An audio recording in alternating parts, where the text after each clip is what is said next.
नमस्कार मंडळी, मी ज्ञानेश्वर मुळे आपल्या सर्वांचं बळीराजा न्यूज लाईव्हमध्ये हार्दिक स्वागत करतो। तर मंडळी, सध्या महाराष्ट्र राज्याच्या विधानसभा निवडणुकीची रणधुमाळी सुरू आहे आणि त्याच अनुषंगाने आपण महाराष्ट्रामध्ये 288 विधानसभा मतदारसंघ आहेत आणि त्यामध्ये एक प्रामुख्याने हिंगोली जिल्ह्यातील वसमत मतदारसंघाविषयी थोडीशी आपण चर्चा करणार आहोत। कारण की इथं विद्यमान आमदार राष्ट्रवादीचे अजितदादा गटाचे राजू नवघरे विरुद्ध त्यांचे गुरु मानले जाणारे माजी सहकार मंत्री जयप्रकाशजी दांडेगावकर राष्ट्रवादी शरदचंद्र पवार गटाकडून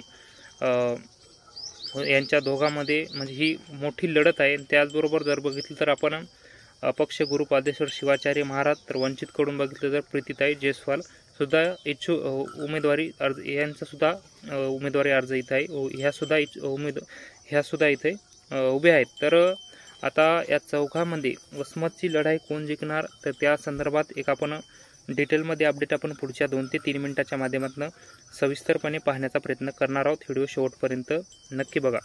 चला तर मंडळी, व्हिडिओला सुरुवात करूया। तर मंडळी, वसमत मूळतः शिवसेनेचा बालेकिल्ला, शिवसेनेचा मतदारसंघ आहे।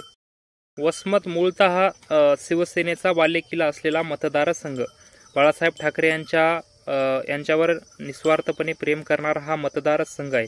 तर इथं जर बघितलं तर आपण माजी सहकार मंत्री जयप्रकाशजी मुंदडा साहेब यांनी लगातार 3 टर्म आणि दुसऱ्या वेळेस 4 म्हणजे 20 वर्ष इथं शिवसेनेच्या हाती असलेला मतदारसंघ। आणि 1995 साली मनोहर जोशी ज्यावेळेस महाराष्ट्राचे मुख्यमंत्री होते त्यावेळेस वसमतला कॅबिनेट मंत्रीसुद्धा जयप्रकाशजी मुंदडा साहेब यांना मिळालेलं होतं। तर त्यांच्या माध्यमातून बहुतांश विकाससुद्धा झाला, कारण की त्यावेळेस सोशल मीडिया नव्हती, दाखवण्यासारखं काही नव्हतं। त्यावेळेस त्या विकाससुद्धा मोठ्या प्रमाणात वसमत मतदारसंघामध्ये झालेला आहे। 2 कारखाने असतील, सुतगिरणी असेल, प्लायवूडचा कारखाना असेल, त्रिमूर्ती असा कारखाने असेल, टेक्सटाईल पार्क असेल, असे बहुतांश उद्योगसुद्धा या वसमत विधानसभा मतदारसंघामध्ये मुंदडासाहेब सहकार मंत्री होते त्यावेळेस आलेसुद्धा होते। तर त्यावेळेस जर बघितलं तर आपण दोन्ही जयप्रकाशमध्ये लढत व्हायची। राष्ट्रवादीकडून जयप्रकाशजी दांडेगावकर साहेब व शिवसेनेकडून जयप्रकाशजी मुंदडा साहेब या दोन्ही जयप्रकाशमध्ये लढत व्हायची। पण आता 2019चं चित्र जर बघितलं तर आपण राष्ट्रवादी जयप्रकाश दांडेगावकर जे जयप्रकाशजी मुंदडा साहेब यांच्या विरोधात उभे राहायचे, त्यावेळेस जरा चित्र वेगळं झालं। कारण की जयप्रकाशजी दांडेगावकर साहेब यांनी राजू नवघरे यांना संधी दिली, कारण की शरद पवार साहेबांचा आदेश होता की आम्ही तरुणांना संधी देणार आहोत यावेळेस। तर त्यावेळेस मग राजू नवघरे यांना संधी देण्यात आली आणि त्यावेळेस ते विजयीसुद्धा झाले। जयप्रकाशजी मुंदडा साहेब अपक्ष शिवाजीराव जाधव यांचा पराभव करत राजू नवघरे 2019ला वसमत मतदारसंघातून निवडूनसुद्धा आले। तर यावेळेस जर चित्र बघितलं तर वसमत विधानसभा मतदारसंघामध्ये थोडं वेगळं आहे, कारण की महाराष्ट्राच्या राजकारणामध्ये मागच्या 2 वर्षामध्ये खूप मोठे बदल झाले। तर शिवसेनेचे 2 गट, राष्ट्रवादीचे 2 गट झाले। तर या 2 गटामध्ये एक जर बघितलं तर आपण इथली जागा सुटलेली आहे राष्ट्रवादी अजितदादा गटाकडे, राजू नवघरेकडे, आणि तशीच शरदचंद्र पवार गटाकडे सध्या जयप्रकाशजी दांडेगावकर यांना सुटलेली, कारण की दांडेगावकर साहेब हे शरदचंद्र पवार गटाकडून राहिले व राजू नवघरे हे बंडखोरी करून अजितदादाकडे गेले होते।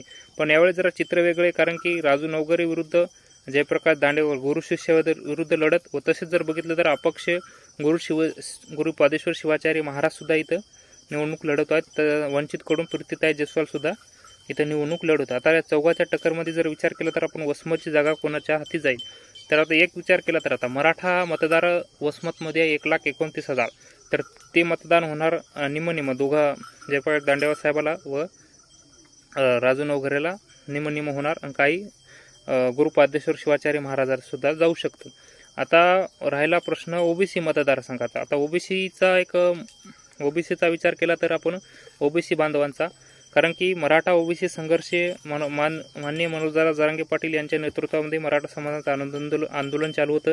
त्या आंदोलनामुळे मराठा ओबीसी संघर्ष पेटलेला आहे। त्यामुळे ओबीसी बांधव हे सरळ गुरुपादेश्वर शिवाचार्य महाराजाला मतदान करणार, कारण की ओबीसी समाजाचा सुद्धा इथं पकड मोठ्या प्रमाणात 68,000 प्लस ओबीसीचं सुद्धा मतदान या वसमत मतदारसंघामध्ये आहे। त्यामुळे ओबीसी समाज जर गुरुपादेश्वर शिवाचार्य महाराजाला सरळ मतदान केलं तर त्यांचा सुद्धा इथं विजय होऊ शकतो, कारण की मराठा मतदान विभाजन होऊ शकते।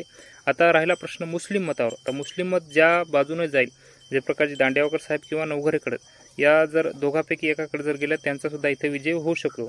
तर नेमकी ही वसमतची जागा जर बघितलं तर आपण माजी सहकार मंत्री जयप्रकाश दांडेगावकर यांचं वसमत विधानसभा मतदारसंघामध्ये पारडं थोडं जड आहे, कारण की मागच्या 5 वर्षामध्ये राजू नवघरे यांच्या माध्यमातून विकास करण्यात आला, पण लोकांची मोठ्या प्रमाणात नाराजी असल्यामुळं यावेळेस जयप्रकाश दांडेगावकर यांना जनतेनं आग्रह खातर निवडणूक लढवण्यासाठी पुढाकार घ्यावा लावलेला आहे. त्यामुळं ही निवडणूक राजू नवघरे यांना अटीतटीची जाणारे थोडी निवडणूक जड जाणार आहे, कारण की राजू नवघरेचे पूर्णपणे मतं गुरुपादेश्वर शिवाचार्य महाराज खात आहेत आणि जयप्रकाश दांडेगावकर साहेबाचं प्रीतीताई जयस्वाल थोडं मतदान खाणार, पण त्याचा काही इफेक्ट पडणार नाही,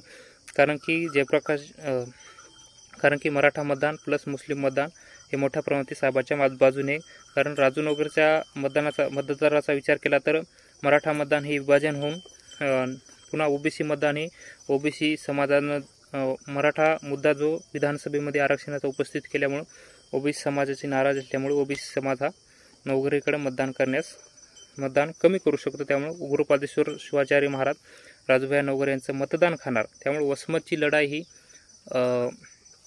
जयप्रकाश दांडेगावकर साहेबच जिंकू शकतील अशी आमच्या माध्यमातून आम्ही तुम्हाला सांगण्याचा प्रयत्न करत आहोत. धन्यवाद.